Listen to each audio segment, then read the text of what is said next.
In January, I moved to a new place in a new suburb, and because of how the new place was, there was no fixed internet service provider. In fact, on the day I am shooting this video, 8 months later, there still is no Tel1, no Zol, or any other fixed internet service provider. And so, all this time, I have been using my LG G6 as a Wi-Fi hotspot for my internet, which went well until I hit the maximum device limit when tethering. So I thought enough was enough and I went all out on this 4G router, the Huawei 4G Router 3 Pro, the big daddy of Huawei's 4G router lineup right now. In the box you have some standard kit, an Ethernet cable, a 12-volt power supply, a quick start guide, and the stand for the router as well as the router itself. The face of it is super minimal with a black strip slightly towards the top that houses different LED indicators for your power, the available network, that is 3G or 4G or no network, the Wi-Fi broadcast, LAN, and the signal strength. The top of the router has two buttons, a power button as well as a high link button or WPS button. You can press it and it will allow someone to log into the Wi-Fi without entering the password. On the back you have the reset button for the router configurations. It basically resets the router to factory spec. You also have the power port and the 4 LAN ports, and finally the telephone port. Yes, you can actually connect a regular telephone to this router and have yourself a wireless landline. But this landline can also receive SMSs, which you shall see later on. There is also this cover that hides the ports for some antennas.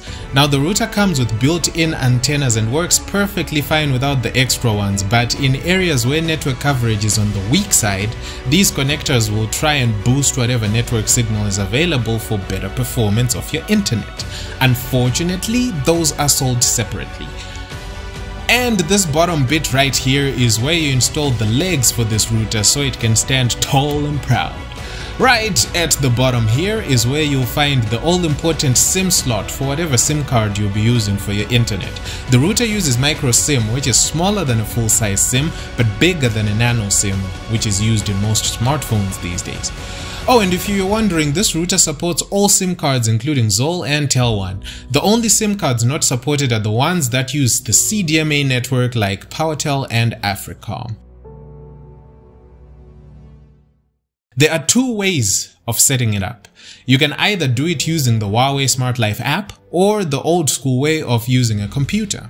Now, before you do anything, make sure the SIM card does not have a pin before you check it into the router. Then you turn on the router and take a pic of the sticker on the back because we're going to need the information to set it up. So setting it up with a computer is super simple. You plug in the Ethernet cable or just connect via Wi-Fi. If you decide on using the Wi-Fi though, you'll need the Wi-Fi name and the Wi-Fi password that's on the sticker behind the router. Once you're connected, you open the internet browser and, again referring to the sticker behind the router, you type in the IP address, which in my case is 192.168.8.1. Then click enter.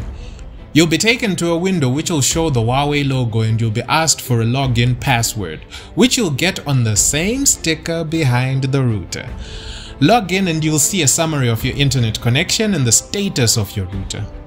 To set it up, you want the SIM side of things and then the Wi-Fi side of things. So for the SIM side of things, you click on the network connections, then select internet connection. All we are doing here is adding the APN for whatever SIM you'll be putting inside it. I'll list the APNs for all Zimbabwean mobile service providers here so that you can pause this video and jot them down. Once you have added the profile name and the APN, you click save and that new APN will become the default. Next you go to mobile network searching, and here you can leave it in auto if you'll be using an Econet, Telecel or Net1 SIM in it. But if you're going to be using a Tel1 or Zol SIM, I personally recommend you select 4G only for the best performance. Don't forget to click save. And that's it for the SIM side of things. Let's go to the Wi-Fi settings. Here you select basic Wi-Fi settings. You then go to Wi-Fi name and choose a Wi-Fi name that you prefer and also set a Wi-Fi password of your preference. Then press save. Now, if you were connected via Wi-Fi when you did all this, then you'll be booted out of the connection. You can just log into the Wi-Fi and enter the new password and you're good to go. And you can also do this whole setup process on your phone using the internet browser in your phone. It's a bit finicky because the phone screen is small, but if you have no computer nearby, you can still pull it off with your mobile. If you have a Huawei smartphone or tablet and the AI Life app, then the process is even simpler. With the SIM inserted and the router turned on, you open the Huawei AI Life app and it will immediately detect the router. When you click configure, it will take you through the configuration step by step via an installation wizard, which is a much less tasking process. But it's only for the Wi-Fi side of the settings. The SIM side of the settings is not part of the wizard, but you can access it in the device settings within the AI Life app. Just like on the web, you need a password to log into the router so that you can configure settings and monitor everything going on with the router. And something to note is you cannot remotely log into the router if you're not connected to it. I bought this particular router from Teramac Electronics in Harare and it set me back about $150, which is on the expensive side of things for a router, so it better be good. It has to have some quality features that soothe my sore pocket. Well, it has a couple actually. The first is you can receive or send SMSs using the AI Life app. It even sends you a notification from the router if there's an SMS that's come through. You'll only be able to see it when your phone is connected to the router, so again, connect your phone to the router. There is a USSD option as well that lets you run USSD commands for checking your balance, or more importantly, converting your airtime to data bundles without the painful process of removing the SIM from the router and checking it in another phone just to convert airtime to a bundle. Which counts for nothing if you use an Ethernet Net 1 or Tel 1 SIM in the thing, because you can dial *405# and buy bundles for your router directly from your phone. And you can choose to pay with EcoCash or One Money as well, making the job of recharging the MiFi and 4G routers like mine a whole lot easier. Just dial *405# now and try it out. The other cool feature, also cool when using the app, is monitoring. You can see who is connected to your router, and with the click of a button you can disconnect them from the Wi-Fi. You can also choose which devices get the faster 5 GHz connection and which ones get the slower but more stable 2.4 GHz connection. So for example, I have a media server for all my videos linked to my home network, allowing me to stream videos wirelessly to the TV in the living room. So both my laptop and my Mi Box S are connected using the 5 GHz connection so that my videos do not buffer when I'm playing them on the big screen. You can use the AI Life app to find the best place to put the router where it gets the very best network signal for a better internet experience. The dashboard also shows you stuff like your data traffic and the amount of data you have consumed so far.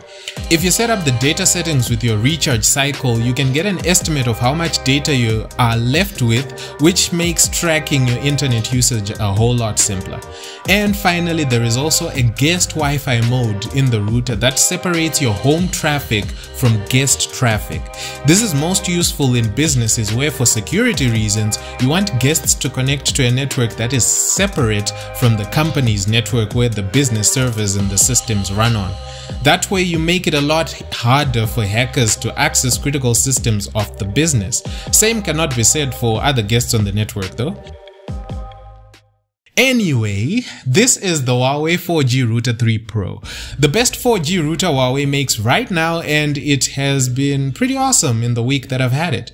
It's easy and friendly to set up, it works like a treat with good signal coverage and has never dropped network connection. It's got heaps of good features that allow plenty of customization for whatever use case you have for it, and I think it genuinely looks good. Nothing is shouty about the design, it's nice and elegant and it just blends with the furniture.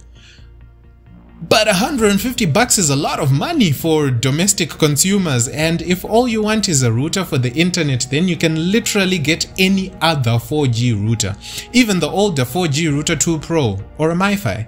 But if you are a small to medium business, a home office, or just a tech enthusiast like me who has smart home gadgets and content streaming on the home network, then this might be one of the very few routers that has the performance for those enthusiast features.